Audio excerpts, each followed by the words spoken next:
Hey friend, how are you? I hope you're well. Today I want to share why I have taken a 5-month break from dating. As someone who was in a committed relationship from 19 years old till 27, I did not get the traditional dating experience that most people my age in my generation would get. But since I've been single, I have been dating.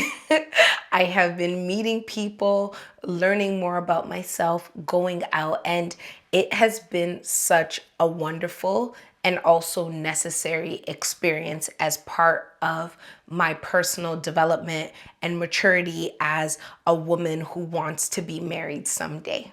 Dating has really allowed me to learn about myself.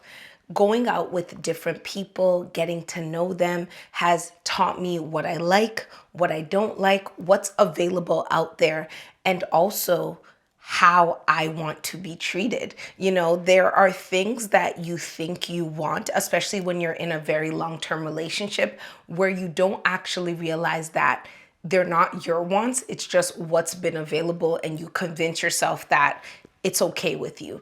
But part of dating for me has been opening my pool of knowledge and experience, being able to understand that, maybe I actually do like flowers. And maybe when I said I hated flowers, it was because the person I was dating never got me any. And because I didn't want to deal with rejection, I didn't ask for flowers. Or people open the door for you so you can step back and not open it, and they will open it for you. And part of the things I've learned have been mind-blowing, and some of them have really shown me that, girl, you were in the pits of bare minimum. There are some things that impressed me so much the first time I experienced them that now they're actually just the status quo of how a gentleman who is intentioned, who likes you, who actually likes you and wants to be around you will treat you. And on top of that, I've also been taking this time to date myself. Dating myself has also really allowed me to set a standard. If you treat yourself in a certain way, if you're buying yourself nice things, when somebody comes into your life, them doing those things for you doesn't put them on this pedestal of you idolizing them, because they're meeting you where you are. You're the one who sets the standard of how you want to be treated.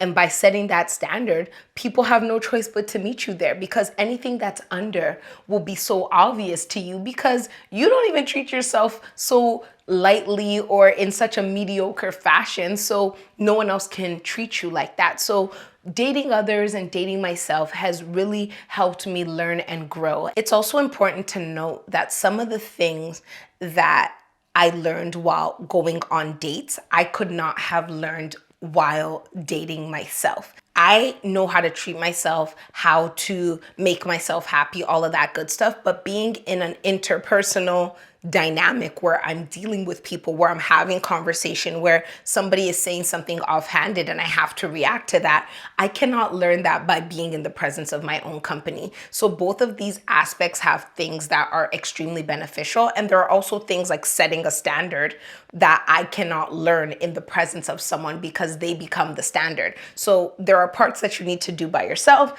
and there are parts that you need to do with another person. But all in all of these parts have been good. The last person I dated was the one who really made it clear to me that I wasn't yet at the place that I thought I was. We went on 3 dates, but after the first date, I already felt tense. Not that he made me feel unsafe, not at all, but I did not feel the freeness, the openness that I usually feel around people that I'm interested in.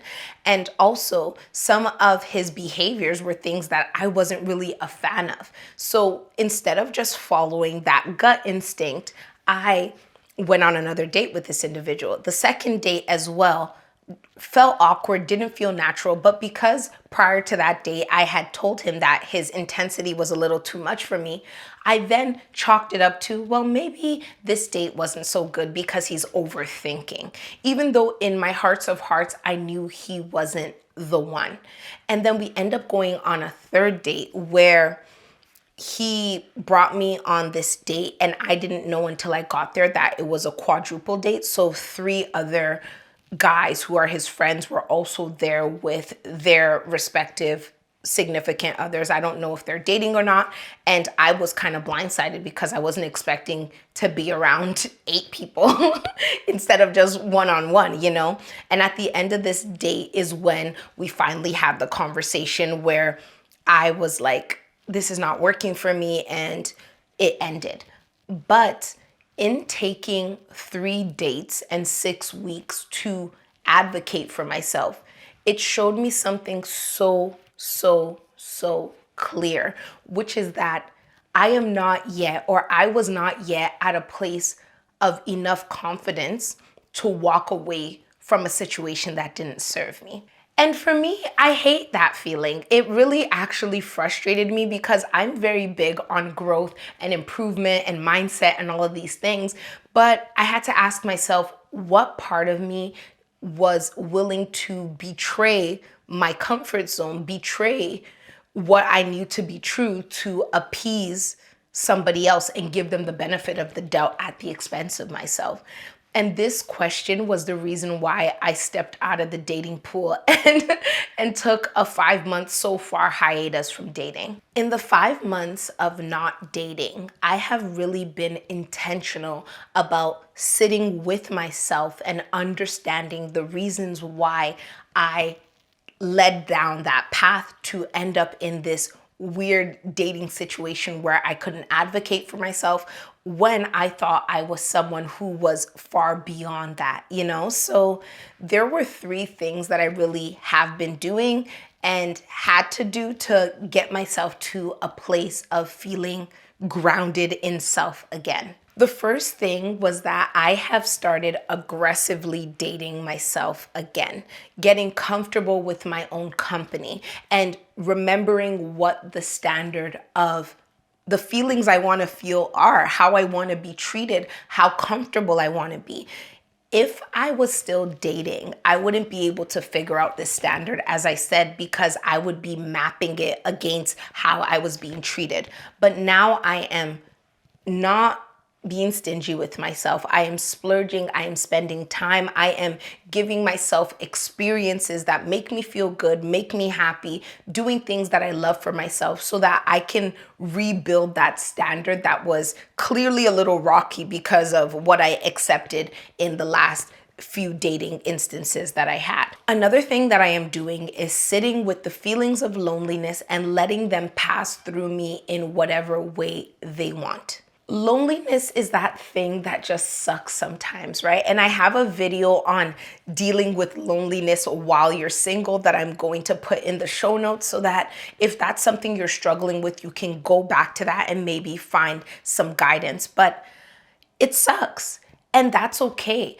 At other points, I have been that person who would fill the space with attention that is low-hanging fruit because it just feels better than nothing. But at this point, I don't want to compromise. I don't want to get distracted by a situation, by an individual who I'm not actually interested in because they block me from those moments of loneliness. You know, those people who you know you don't want to talk to, but you're just like, maybe I should pick up the phone and call them. I'm not calling them. I'm not texting them. I'm not dealing with them. When I'm experiencing that loneliness, I am sitting in it actively, giving myself the grace to feel what it feels like, to deal with it. If it's a crying situation, it's a crying situation. If it's a wallowing situation, it's a wallowing situation. But one thing I don't do is let those feelings ruminate for too long. My general rule with emotions that are very strong is I give myself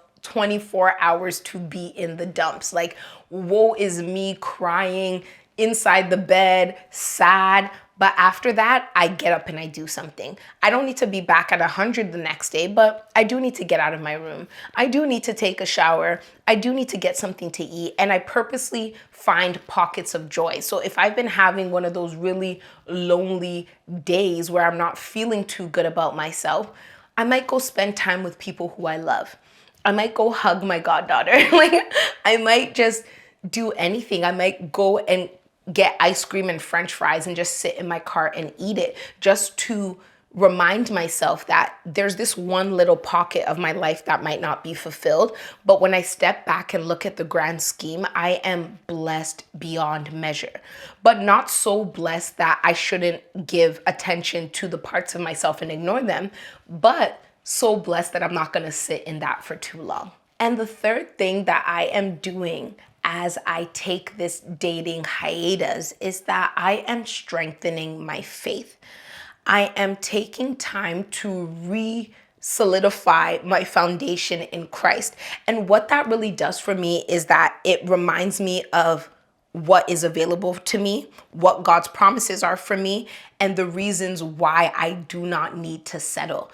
If I truly believe without a shadow of a doubt that everything God says He has for me is mine, I am not going to be enticed by low-hanging fruit. I'm not going to feel the need to indulge in things that don't serve me. I'm going to confidently be able to advocate for myself and leave situations because I am confident in the fact that something better is on the way for me. This is all faith, right? Because I don't see it right now. I don't know where it's coming from. And that can be tough. But faith is for the moments that you cannot see, because if you could see it, you wouldn't need to have faith. And I need to remember that why. So that's really what I'm getting back into. I'm getting back into my word. I'm reading my Bible. I'm taking time. I'm doing Bible studies, reading books that are about like Christ-like relationships, taking in God's relationship to the church, His love for me, and why that's the type of love I want. And all of this is strengthening me enough that I no longer feel rushed.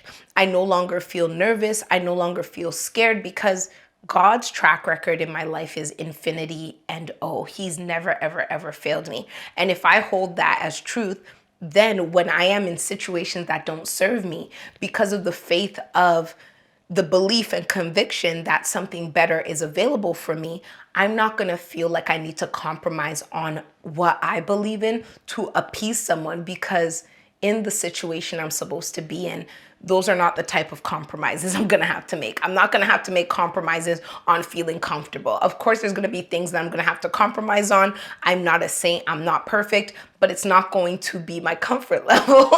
So I am doing all of this because I know that this is what's needed for this season. Right now, it's been 5 months thus far. I do not know how long this is gonna go, and I'm actually not even concerned. It's not a situation where I'm closing off my mind. If somebody really comes that piques my interest, I will give it a shot.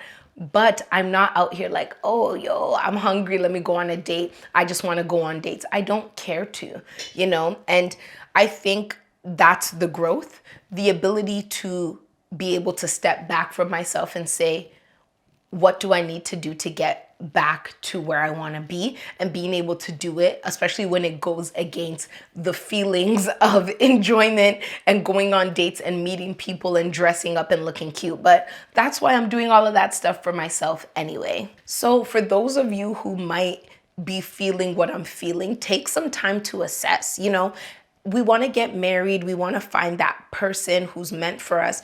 But at the same time, I don't want to rack up additional trauma and additional scars on the journey that are unnecessary because I'm not being guided and discerning in the path that I'm taking to find this person. So if you've been finding that your dating experience lately has not been it, like you're meeting people who have different faces but the same story and the same personalities, maybe it's time to take a step back. As I said, there are some things that we need to learn through the connection of dating, but there are also some things that we need to build as foundations on our own. And sometimes we feel like because we've done the work of building before we put ourselves out there, that why would we want to exit the pool again when we did all the work to know how to swim to get in the pool in the first place?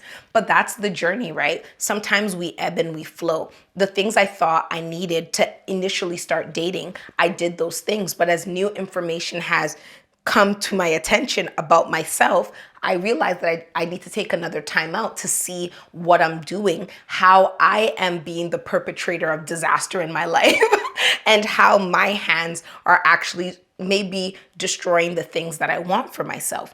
And that can be hard because you're looking in the mirror. Yes, that person can have their flaws, but we also have to be able to take accountability for the ways in which we might be the ones messing up our situations.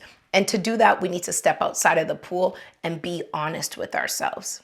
So I hope that this really helps you and serves you well. And if you've been on an involuntary dating hiatus, maybe it's time to look at some of the ways that I've been assessing and see if that's the reason why you've been kind of pulled away. Maybe those are the things that you need to learn, and see if it can help you. So if you love this, subscribe. If you like this, like. And if you think that it would benefit a friend of yours, please share this with them. And I want you to continue to be kind to yourself, because you're a work in progress, making progress. And I'll talk to you again soon. Bye.